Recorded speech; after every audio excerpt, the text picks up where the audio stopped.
Bugun ujinga qo'ziqorinli salat, moshnodasidan salat, tofu, bedanani tuxumi va qo'ziqorinli salat, bu esa bodringli salat. Va men o'tgan safar karis qaynonamga qilib bergan kimchi va baliqli sho'rvani guruch bilan birga yeymiz. Karis qaynonam meni uydan haydab yuborishiga yana sanoqli kunlar qoldi, lekin bundan xafa bo'lmayman, olg'a intilishga harakat qilaman. Chunki 8 yildan beri Koreyada bir o'zim yashab kelganman va 8 yildan beri Koreya hayoti meni umuman sindirmagan.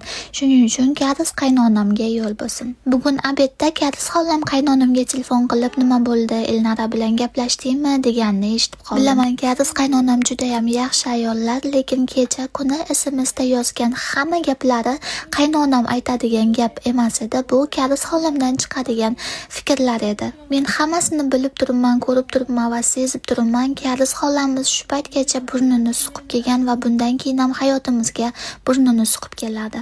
Shuning uchun tezroq pul to'plab iloji boricha karis xoladan uzoq joyga ko'chib ketib yashamoqchiman. Menimcha karis xolamizning o'zini bolasi bo'lmaganligi uchun qaynonamni hayotiga burnini suqib kelaveradi. Karis xolam o'zini erini onasidan voz kechishiga majburlagan, endi menimcha qaynonamni ham mendan voz kechishiga majburlamoqchilar.